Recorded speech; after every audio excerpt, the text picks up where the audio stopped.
Hello សួស្តីអ្នកគ្នាវីដេអូនេះបានចេញធ្វើអីទេហើយវីដេអូនេះគឺខ្ញុំផុសហ្នឹងដើម្បីខ្ញុំ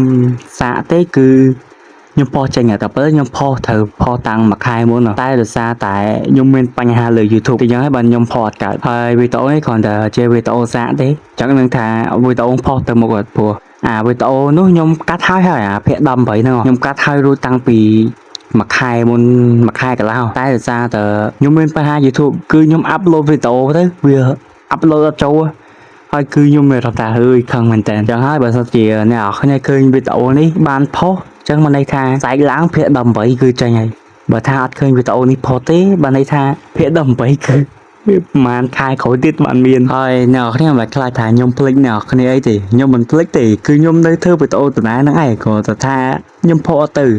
ដល់ចឹងទៅខ្ញុំអត់ដឹងថាខ្ញុំត្រូវធ្វើមិនទេព្រោះវីដេអូផុសទៅមកណាចឹងហើយវីដេអូនេះគឺគ្រាន់តែផ្ដាំអ្នកគ្នាទេថាខ្ញុំបានធ្វើវីដេអូអត់មែនខ្ញុំមិនចង់ធ្វើទេតែ YouTube វាធ្វើស៊ីខ្ញុំហើយវីដេអូយើងមានតែប៉ុណ្្នឹងទេហើយអ្នកគ្នាកុំភ្លេចជួយ Subscribe និង Like វីដេអូខ្ញុំផងបាយអូចាំតិចសិន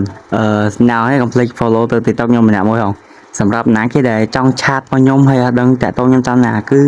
ឆាតមក TikTok ខ្ញុំមកខ្ញុំទំនេរអីចឹងខ្ញុំចូលមើលហើយមិនខ្លាចតែខ្ញុំរឹកទេណាគេឆាតមកខ្ញុំ reply ទាំងអស់ហ្នឹងអូខេបើយើងចាប់ត្រឹមហ្នឹងហើយបាយ